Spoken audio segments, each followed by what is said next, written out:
to talk about something that's very, very near and dear to my heart, and that is loneliness, and why it is so many of us adult children of alcoholics and adult children from dysfunctional homes in our adult lives feel so lonely, and what we can do to combat that loneliness. First, let's talk about why we feel so lonely.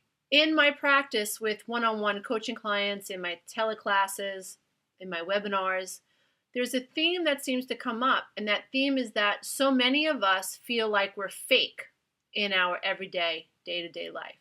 And so that means that we're in relationships, but we don't feel like we're showing up as ourselves. We don't feel like we're being our true self, that we're showing other people who we really, really are. In my opinion, this is a cause and effect universe. So that's the effect. So what helps to heal us is figuring out what caused that feeling, what caused us to feel so invalid, what caused us to feel so fake. By the time you're 3, mommy and daddy were supposed to mirror back to you a sense of self, a positive sense of self. Why is that so important? Unless mommy and daddy, who are outside of your experience of self, say to you, you are good, you are worthy, what you think is important. I want to know what you think because I value what you think. You see, when we don't have those experiences, we don't have a connection to our inner self. We don't seek validation within self. We don't know how to close our external eyes and turn our internal eyes on to what we think and what we feel and what we want. So our eyes are always open, and we're like deers in headlights, searching for a sense of validation. Now, that puts us into position number 2, dear one. How, what, where, when, why? We are in position number 2 in our marital relationships. We put ourselves in position number 2 with our dentists. We put ourselves in position number 2 with our children. We put ourselves in position number 2 in all relationships, in work relationships, you name it. Why? Because we are constantly seeking that validation outside of self, because our eyes are externally fixated, because mommy and daddy never taught us to close our eyes to the outside world and to make important what we think about self, to turn our internal eyes onto self. And so here we are. We are lonely. We aren't being truthful. Why? Because we don't have that connection to self, and B, we're seeking your validation. In seeking your validation, I have to step away and out of alignment with what I want because I need to pay attention to what I think you want. And I have to monitor your feelings. Why? Because I was taught that your feelings are more important than my feelings. How? Well, when you were labeled, like I was, by mother and father to consider yourself selfish, that you're cold, that you're no good, no one will ever love you, and you'll never have any friends. So, okay, our parents made mistakes. They didn't understand that they had this great capacity to help heal us, and it was their job to do that. Okay, getting back to loneliness and why we feel lonely. We feel lonely because we have not been taught to look within. We have been taught, worry what mommy thinks. So how does that happen? Well, when you live in a dysfunctional home, oftentimes there's a lot of emotional wounding. We live in states of survival. Why? Because we need to deflect the next attack. When we live in states of survival, we are spending a lot of time in an imagined place. What if mommy gets drunk? What if mommy yells at me? What if mommy is angry with me over my grade? What if daddy comes home drunk? What if daddy doesn't come home? What if mommy gets mad at me for X, Y, and Z? What if she takes my TV out of my room again? What if she turns my cell phone off? So we're constantly living in states of anxiety when we're little. What we want to do is identify why. We feel lonely because parents taught us to worry about them, not worry about us. We have no connection to higher self. And we also have all these labels. We're not worthy, we're selfish, blah, blah, blah, blah.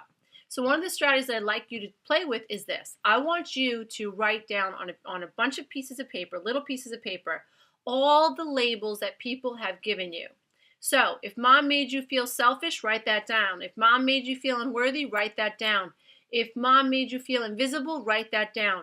If mom criticized the way you looked, write that down. If mom made you feel ugly, write that down. Write all these things down. Okay, then what you do is you take a clear shoebox, okay, or a little plastic Tupperware that you could see through. You put all those little scraps of paper in the box, shut the box, seal it, put it on the ground beneath you. That signifies that's below you. That signifies that's beneath you. And also what you can do, you can also play with putting it behind you. Just take it and slide the box back with your foot and say to yourself, this stuff is behind me. What I did on my journey is I put all these labels into a box, and then what I did is I placed them on the floor, and I understood they were beneath me, and then that I had risen above it.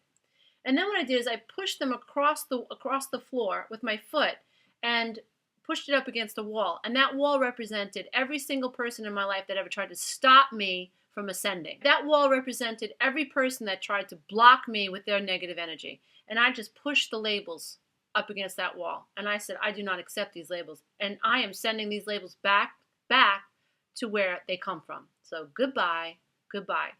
Then what I did was I started writing new labels that said, I am content, I am loving, I follow my bliss, I came here to fly, I came here to be a light body, I am a light body, I am happy, I am kind, I am gracious, I am content, I am an instrument of peace, I seek peace, I am enough. And I would write all those labels down, and then what I got was a really pretty lace sachet.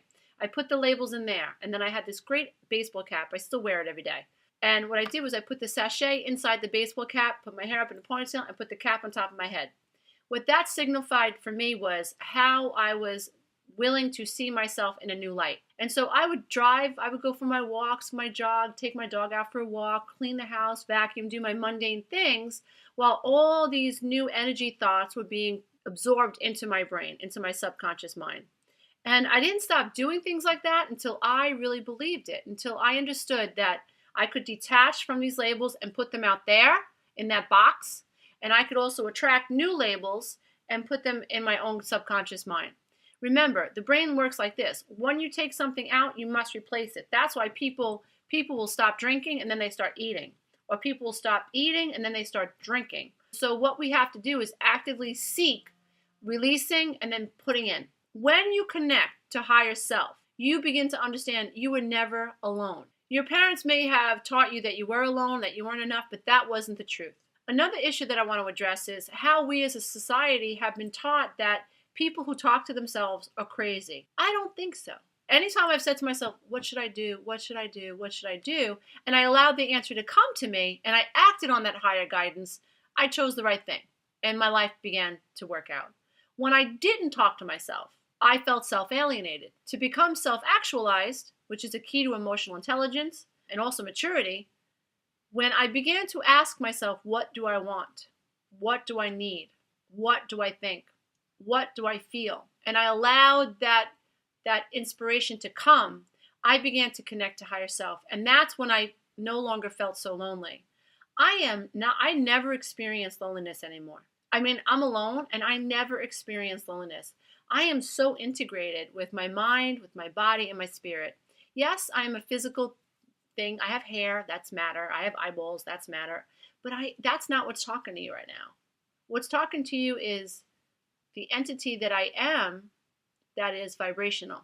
The entity that I am is using these vocal cords and using air to pass through my larynx so that I could produce words and sounds, really that are sound waves, that you are able to hear, that resonate in that your middle ear can pick up and can translate. And then your brain processes the wave. What's speaking to you is not my hair or my lips or my mouth. That's BS. This is a costume. I'm leaving it here when I transcend. Like when I transcend completely, it's staying here. And what will go is the natural, very organic, very ethereal, spiritual, vibrational nature that I am. And that's what's speaking to you.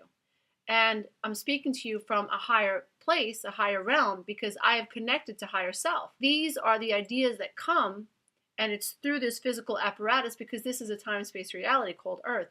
And in order for me to help you, I have to learn how to master the physical. Hey, if you love this content, don't forget to check out the next video, and you can go to my website and take the codependency quiz.